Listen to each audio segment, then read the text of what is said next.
Salam dostlar, hər vaxtınız xeyir. Necəsiz? İnşallah ki, yaxşısınız. Mən də şükür Allaha yaxşıyam.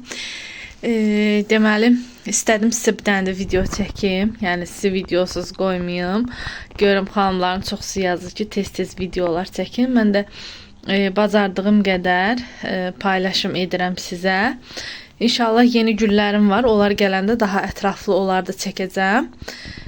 Və hava da çox soyuqdur, qar yağır çöldə. Mən də işdən elə təzə gəldim. Elə gəldim, dedim həvəsim olmuşam, bir dənə video çəkim sizə paylaşım. Deməli, keçən videoda burada bu güllərim yoxdur. Mən hər dəfə qeyd eləyirəm ki, güllərimin yerini dəyişirəm. Çünki işıq almalarını onların nizamda saxlayıram ki, yəni çox belə işıqsız yerdə qalmasınlar. Tez-tez dəyişirəm ki, hamısı normasında işıq alsınlar. Həmişəki kimi, amma bu gülüm buradadır. Bu mənim ən sevdiyim güllərdən biridir. Ona görə bir qab orada qoymuşam. Bir qabı da o tərəfdədir. Pəncərənin o başından qoydum. Sonra burada mənim kalonxoyam var. Bu bir dəfə çiçək açıb. O da çöldə qoymuşdum. Orada açdı. Amma indi evdədir. Qabını da dəyişdim. Yeni budaqlar çıxarır. Amma hələ ki açmaq söhbəti yoxdur. Yəni tumurcuğu yoxdur. Sonra şefleyramdır. Bunu da gətirdim bura pəncərənin önünə. Nəsə yarpaqları tökülürdü. Mən qabını dəyişmişəm. Bəlkə də ondandır. Hələ öyrəşənə qədər, özünü tutana qədər ola bilər ki, köhnə yarpaqların töksün. Amma bunlar onun yeni çıxan yarpaqlarıdır. Baxın, bunlar yeni yarpaqlardır. Sonra burada var. Belə göstərim sizə. Begoniyam var. Bunu da həmişə burada pəncərənin yanında saxlayıram. Və oradan çıxan yeni bir yarpağı da var. Sonra belə nəzər gülümdür mənim. O da soyuğa davamsız güldür. Ona görə evdədir. Sonra yenə Benjamin Ficus, hə. Onu da gətirdim bura. Bunu da yarpaqları tökülürdü. Eyni hal bunda da var. Şefleradakı kimi. Ona görə bu da hələ ki burada pəncərənin yanında qalsın. Və bu da mənim çətir gülümdür. Yəni ulduz gülü də deyirlər, çətir gülü də deyirlər. Yəni o gül də orada qoymuşam. Onlar çox su sevən güllərdir. Tez-tez su verirəm onlara. Yəni qamış kimidir. Ona görə suda da saxlamaq olur onları. Burada da sanseveriyalarımdır. Göstərmişdim sizə, qab aldım bunlar üçün. Qablarını dəyişdim. Bu qabdan 2 dənə tapdım. Bunların qiyməti 3 manat 60 qəpiyə almışdım. 2 dənə ala bildim. 2 dənə vardı. Bu sanseveriyanın dibinə də gətirib qəpik qoymuşam. Yəni belə bir inanc var ki, sanseveriya əkəndə qəpik qoyurlar dibinə. Mən də həmişə edirəm.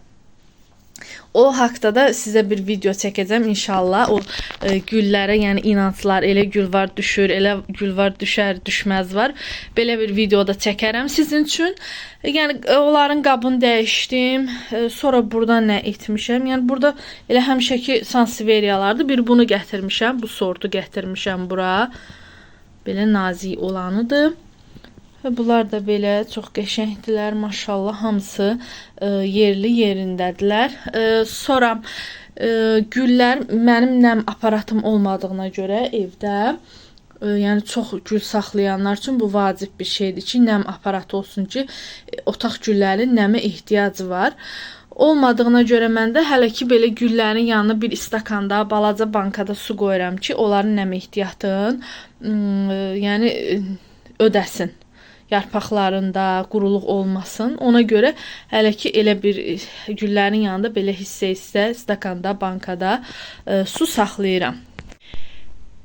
Burada da belə yığmışam. Burada çox qarışıqlıqdır. Yəni bura istəyirəm nəsə bir belə polkadan falan düzəltdirəm ki, güllərimi rahat yerləşdirə biləm. Yəni burada gətirdim bu aglanemanı qoydum bura. Ondan sonra dəyişiklik etdim. Məsələn bu dua gülü mənim bacımdaydı, solmaq üzrə idi. Gətirdim onu da, qabını dəyişdim, torpağını dəyişdim. İnşallah ki yeni pöhrələr verər. Yarpağın forması çox qəşəngdir. Əslində mən bunları çox baha almışdım. Neçə sort dua gülü marantalardan almışdım. Təəssüf ki, çoxsu məhv oldu, getdi. Yəni mən onu saxlaya bilmədim. Ona görə bir daha o güllərdən almayacağımı özümə söz vermişəm. Sonra burada monsteralarım var. 2 sortdu bunlar. Drasenalardı. Sonra orada bir sarmaşıq var. Baxın. Yəni bunlar belə nəm işliyi, nəm ortamı sevən güllərdir. Yəni cüzi işıqda da yaşaya bilər. Ona görə belə bir formada yığmışam bunları da. Sonra bunları göstərim sizə. İnşallah bunları da göstərəndən sonra videomu yekunlaşdıraram. O biri güllərimi də başqa bir videoda çəkərəm. Deməli, bu qabda mənim o palmam vardı. Bu palma vardı. Bu Sansevieria isə məndə 3 dənə qabda vardı. Yəni ayrı-ayrı 3 qab idi. Yer tutduğuna görə mən onları keçirtdim bu böyük qaba. Baxın, belə gözəl görsənir. O palmanı da keçirtdim bu balaca qaba. Yəni belə bir yerləşdirdim ki, yer baxımından mənim çox yerim getməsin. Çünki güllər çoxaldıqca onları qoymağa yer də tapa bilmirəm. Yəni belə də qəşəngdir. Onsuz da Sansevierialarda tam belə günəşli yer xoşlamırlar. Bu ortamda, zalda saxlayıram mən bunları. Belə yaşayırlar.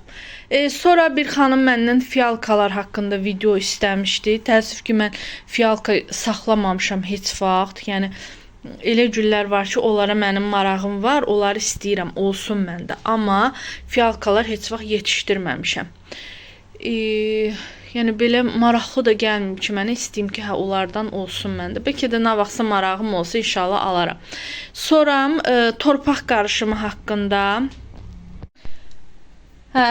Sonra məndən torpaq da soruşmuşlar ki, güllərə hansı torpaqlardan istifadə edirsiniz? Deməli, mən bazar tərəfdən alıram torpaq. Baxın, belə torf qarışığı torpaqdır. Kilosu 1 manatdır. Və bunun içinə istəsiz perlit də qata bilərsiniz. Mən də arada perlit də qatıram. Olmasa yumurta qabığı da belə açım. Yumurta qabığıdır. Sonra çay, dəm çaydır. Artıq qalan dəmi də istifadə olunmuş dəmi. Onu yəni atmıram, yığıram. Quruyandan sonra güllərin dibinə tökürəm, torpağına qarışdırıram. Yəni belə qarışım belədir. Başqa, yəni özümdə əlavə torpaq qalırsa onu da qarışdırıram ona. Belə istifadə eləyirəm. Yəni xüsusi belə qatdığım bir şeylər yoxdur. Hazır torfdur, alınma. Evdən perlit varımdırsa ondan qatıram. Olmasa da yumurta qabığı, çay, darçın tozu, belə şeylər gül əkəndə qatıram. Yəni hamısını standart bir şey eləmirəm. Belə, burada da güllərim bu vəziyyətdədir. Oradan göstərə bilərəm kaktusları. Bilməm, bunları göstərmişəm sizə yoxsa yox. Məncə göstərməmişəm. O kənardakı başı belə tüklü kimi olan kaktusu çox sevirəm. Sonra orada varigat kaktus var. Belə bir yeni kaktusum var. Hamısı çox qəşəngdilər. Çöldə də qar yağır. Çöldə də mənim kaktuslarım var. Ora bir karovka qoymuşdum aşıb kaktusların üstünə. Yəni onları evə gətirməmişəm. İndi baxacağam havaya. Əgər görsəm ki, mənfi yüksəkdir, inşallah gətirərəm. 1-2 gün saxlayaram evdə. Hələlik bu qədər. İnşallah gələn videoda görüşərik. Sizdən bol-bol bəyənmə istəyirəm. Kanalıma abunə olmağı unutmayın. Hələlik çox sağ olun.